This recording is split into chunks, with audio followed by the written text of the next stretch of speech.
దేవుని వాక్యములకు హృదయంలో స్థానమియ్యు. కానీ అపవాదికి నువ్వు చోటీయకు. ఒకవేళ అలాగే ఇచ్చినట్లయితే నువ్వేమైతావు తెలుసా? ఏమైతావు? నీవు నీ ఆత్మీయ జీవితంలో పూర్తిగా పడిపోతావు. సంసోను ఏమైపోయాడు తెలుసా? దెలీలా మోహంలో పడిపోయి తన బలాన్నంతటిని పోగొట్టుకున్నాడు. చివరికి ఏమైపోయాడు? తన కన్నులు పెరిగివేయబడ్డాయి. తన కన్నులు పెరిగివేయబడ్డాయి. ఫిలిష్తీయులకు దాసుడుగా ఉన్నాడు. ఒక చిన్న పాపం ఆత్మీయ జీవితాన్ని పూర్తిగా నాశనం చేస్తుంది. పరిశుద్ధ జీవితాన్ని పూర్తిగా నాశనం చేస్తారు. చిన్న పాపం, చిన్న ఆలోచన, చిన్న తలంపు, చిన్న ఉద్దేశం, చిన్న చెడ్డ మాట, చిన్న చెడ్డ తలంపు, చెడు ఆలోచన నీ ఆత్మీయ జీవితాన్ని పూర్తిగా నేలమట్టం చేస్తారు. మీకు తెలుసు కదా హేబెలు కయీను గురించి. వారిద్దరు అన్నదమ్ములు కదండి. ఇద్దరు అన్నదమ్ములు, ఇద్దరు దేవుని నమ్మారు, ఇద్దరు ప్రార్థన చేశారు, ఇద్దరు దేవునికి మొక్కారు, ఇద్దరు దేవునికి అర్పణలను అర్పించారు. కానీ దేవుడు ఒక్కరిదే అర్పణ స్వీకరించారు. హేబెలు అర్పణ దేవుడు స్వీకరిస్తే కయీనుకి ఏమొచ్చింది? కోపం వచ్చింది. ఈ కోపం ద్వారా ఏం చేశాడు? హేబెలును చంపేశాడు. హేబెలును చంపేస్తే హేబెలు రక్తం భూమి మీద ఉలకబడి భూమిలో నుండి దేవునికి ఏం చేసింది? మొదలుపెట్టింది. కయీను చిన్న ఆలోచన, నా తమ్ముడు ఉంటే, నా సోదరుడు ఉంటే నేను పైకి రాలేనని అనుకున్నాడు. కానీ సోదరుడి రక్తమే పైకి వెళ్ళి దేవుని దగ్గర మాట్లాడుతుంది.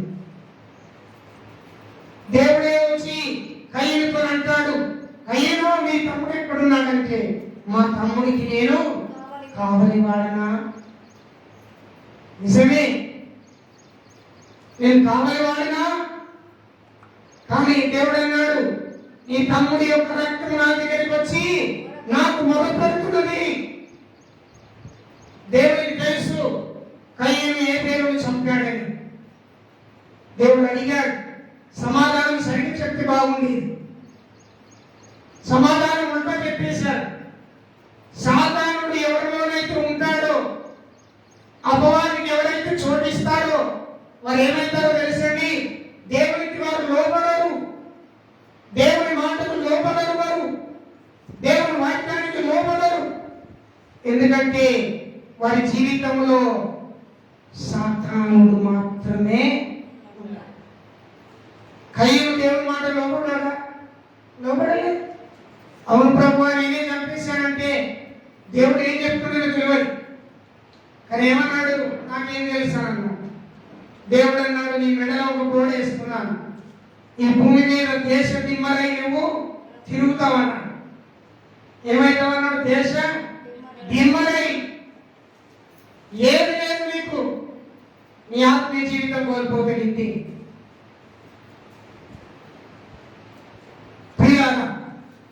దేవుని సేవకుడిగా మీకు జ్ఞాపకం చేస్తున్నాను, అపవాదిని నేనేం చేయాలి?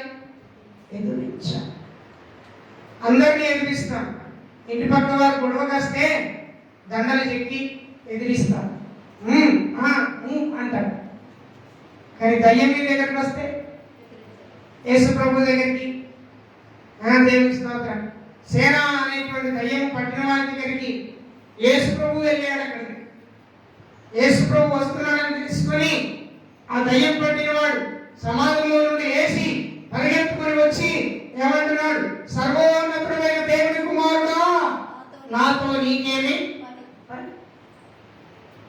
అపవాదికి తెలుసు నువ్వు ఆత్మీయంగా ఉంటే వారికి భయం. సేన దయ్యం పట్టినవాడు యేసేతో డైరెక్ట్ అంటున్నాడు, నాతో నీకేం పని అయ్యా? అసలు పని ఉన్నది నీతోని. ఏం పని తెలుసా? ఈ మనుషుని పీడిస్తున్నటువంటి నీవు ఈ మనుషుల్లో ఉండడానికి నీదే. నా టైం ఇంకా రాలేదు కదా, నా సమయం ఇంకా రాలేదు కదా. ఏది ఏమైనా సరే ఇదిగో దేవుని పేరు నేను ఆనబెడుతున్నాను. ఈ పురుషుడిలో నుండి, ఈ సహోదరులో నుండి ఇప్పుడే ఈ స్థలం నుండి వెళ్ళిపో. ఎక్కడికి పోవాలా? సాధారణ అడుగుతున్నాడు, ఎక్కడికి పోవాలి? అది అక్కడ పందులు వెళ్ళిపోయారు. సుమారు 2000 పందులు సముద్రంలోకి వెళ్ళి ఏమైపోయాయి? పడి చచ్చిపోయాయి. అపవాదిని ఎదిరించే శక్తి, సత్వం అనేది ఉండాలి. దేవుడు నమ్ముకున్నంత మాత్రం కాదు, ప్రార్థన చేసినంత మాత్రం కాదు. ఒక దయ్యం పట్టినవాడు, ఒక భూతం పట్టినవాడు, ఒక మాంత్రిక విద్యలతో ఉన్నటువంటి వ్యక్తి, సాతాను పండగాలతో ఉన్నటువంటి వ్యక్తి నీ యొక్కకు వచ్చినప్పుడు ఆయనలో ఉన్నటువంటి సాతానుని ఎదిరించే శక్తిని ఒక క్రైస్తవుడుగా, ఒక దేవుని బిడ్డగా కలిగి ఉంటారు. యేసుప్రభు ఏమన్నాడు తెలుసా? మత్తయి సువార్త 10వ అధ్యాయం 1వ వచనంలో దేవుడు అన్నాడు, అపవిత్ర ఆత్మలను వెళ్ళగొట్టుటకు, వ్యాధులను బాగు చేయుటకు, రోగముల నుండి విడిపించుటకు ఇదిగో నేను నీకు అధికారమును అనుగ్రహిస్తున్నాను. ఏం వెళ్ళగొట్టడానికి? అపవిత్ర ఆత్మలను వెళ్ళగొట్టడానికి. దేవునికి స్తోత్రం.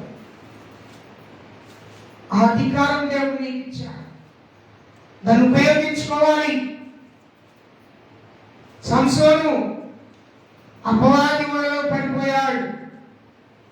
ఎవరి ద్వారా? ఒకరి ద్వారా నీకు పాపపు తలంపులు వస్తూ ఉంటాయి. ఈ మధ్య కాలంలో దేవుని మందిరానికి కొంతమంది కానుకలు పంపిస్తూ ఉన్నారు. ఆదివారం కావచ్చు, మిగతా వారాల్లో కావచ్చు. ఒక సహోదరి నన్ను అడిగింది, ఒక అన్యురాలు, అయ్యగారు నేను ఫలానా రోజున ఫలానా సమయమున ఫలానా వ్యక్తితో నేను దేవుని మందిరానికి నేను మొక్కుకున్న కానుకను పంపించానయ్యా, అది నీ దగ్గరికి వచ్చిందా? విన్నారా? విన్నారా నా మాటలు? వచ్చిందా అంటే నేనన్నాను రాలేదు అన్నాను. నేనేమన్నాను? రాలేదమ్మా, నీ పేరైతే రాలేదు. ఏ పేరు వచ్చినా కానుక పెట్టేలా వచ్చిన కానుకను నేను రాస్తా ఉంటానమ్మా, అందులో నీ పేరు రాలేదు. రాలేదా అని వెంటనే ఏమన్నా తెలుసా? దేవుని నమ్ముకున్న వాళ్ళు ఇట్లా కూడా చేస్తారా? అదే ఆ మాట నా హృదయానికి బాధ కలిగించింది. తప్పునేది కాదు, తప్పెవరితో తెలుసా? సాతానుడి. సాతానుడు ఆలోచన ఏమిటో తెలుసా? ఈ సొమ్మును వాడుకో, ఈ ధనముని వాడుకో, వాడి మాటను వింటున్నావు కనుక, వాడి అందరిలో నీవు ఉన్నావు కనుక నువ్వు ఆ పని చేస్తావు. అర్థమవుతుందా? అర్థమవుతున్నాయా? వినండి, 5 నిమిషాలు ముగిస్తాను. సాతానుడు సులువుగా నిన్ను చిక్కులు పెడతాడు. సులువుగా. అసలు నీకు తెలియలేదే లేదు నువ్వు పాపం చేసేది, నువ్వు తప్పు చేసేది, అబద్ధమాడదు, చెడ్డమాడదు, మాట్లాడేది నీకు అస్సలు తెలియదు. సులువుగా చిక్కుపడ. నువ్వు అపవాదిని ఎదిరించాలి. ఎదిరించే బిడ్డగా నీవు ఉండాలి. నువ్వు వాటిలో కలిసిపోకూడదు, ఎదిరించాలి. దేవునికి స్తోత్రం. హల్లెలూయా. కనుక దేవుని బిడ్డలారా, సంసోను అపవాది ఆలోచనకు చోటిచ్చాడు. తన ఆత్మీయ జీవితం ఏమైపోయాడు? పడిపోయాడు. నీవు అలా ఉండటానికి వీలేదు. దేవుడు నీతో ఈ రోజున మాట్లాడుతున్నాడు, నాతో కూడా, మనతో కూడా మాట్లాడుతున్నాడు. అపవాదికి నువ్వు చోటిచ్చావా, నిలబడిన నీవు పడిపోతావు. విశ్వాసంలో ఉన్న నీవు అవిశ్వాసంలోకి దిగజారిపోతావు. నువ్వెంత మంచి భక్తిపరుడవైనా. చూడండి, అపవాదికి యోబు అనే వ్యక్తి చోటు ఇయ్యలేదండి. యోబు అనే వ్యక్తి అపవాదికి చోటియలేదు. అపవాది దేవుని దగ్గరికి వెళ్ళి ఏమంటున్నాడు తెలుసా? ప్రభువా, ఈ భక్తుడైనటువంటి యోబు మంచివాడు, ఆయన పడగొట్టడానికి నాకు ఒక నిమిషం, ఒక అవకాశం నాకు. దేవుడు అన్నాడు, ఏమైనా చేసుకోగానే అతని ప్రాణం ఉండడానికి ఆయన అనేక రకాలుగా పడగొట్టడానికి అపవాది ఆలోచన చేశాడు. కానీ యోబు తన భక్తి విశ్వాసములో పడిపోకుండా తనను తాను జాగ్రత్తగా కాపాడు. అందుకే యోబుకు రెండంతల ఆశీర్వాదం కదమ్మా. అందుకే దేవుడు రెండంతల ఆశీర్వాదం ఇచ్చాడు. పడిపోకుండా కాపాడుకున్నాడు, చోటు ఇవ్వకుండా కాపాడుకున్నాడు, దాని ఆలోచనలు మనసులోనికి రానియకుండా కాపాడుకున్నాడు. మనకు రకరకాలైన ఆలోచనలు వస్తాయి. ఎప్పుడెప్పుడు ఎదుటి వారిని నిందించాలి, అవమానపరచాలని ఆలోచన. ఒకవేళ అదే నిందలు నీవు ఉంటే, అదే ప్రజలు నేను నిందిస్తే నీ ఆత్మీయ జీవితం ఏమైపోతుంది? ఈ మధ్యాహ్నం ప్రభు నీతో నాతో ఆయనను అపవాదిని ఎదిరించాలంటే విశ్వాసమందు స్థిరంగా ఉండు, బలవంతుడుగా ఉండు. అపవాదిని ఎదిరించాలంటే దేవుడు నీకు ఇచ్చిన సర్వాంగ కవచాన్ని నీవు ధరించుకో. ఈ మూడు విషయాలు నీ జీవితంలో కలిగి ఉంటే అపవాదిని ఎదిరించాలి, నీ ఆత్మీయతలు అభివృద్ధి పొందుతావు. అలాంటి కృప దేవుడు నీకు నాకు దయచేయును గాక. ఆమేన్. తలలు వంచుదాం, ప్రార్థన చేసుకుందాం. ప్రభు దగ్గర మన హృదయాలను ఒకసారి సమర్పణ చేసుకొని ప్రభు బలలోనికి కూడా వెళ్తాం. ప్రభు నీతో నాతో మనతో మాట్లాడుతున్నాడు. అపవాదిని ఎదిరించుటకు శక్తి కలిగిన వారంగా ఉండటానికి మనల్ని మనం సిద్ధపరచుకొని ముందుకు కొనసాగుతాం.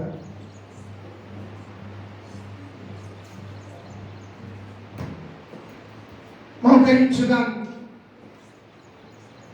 ప్రభు బలలోనికి వెళ్దాం. ప్రభు మనతో మాట్లాడాడు. దేవుని పిల్లలమని పేరు చెప్పుకుంటున్న మన జీవితాల్లో అపవాది క్రియలు, ఆలోచనలు ఎందుకు వస్తున్నాయి? అపవాది తలంపులతో నువ్వు ఎందుకుంటున్నావు? నేను చేయవాడు ఒక్కడు లేడు, అందరూ పాపము చేయటకు పరిగెత్తుతున్నారు.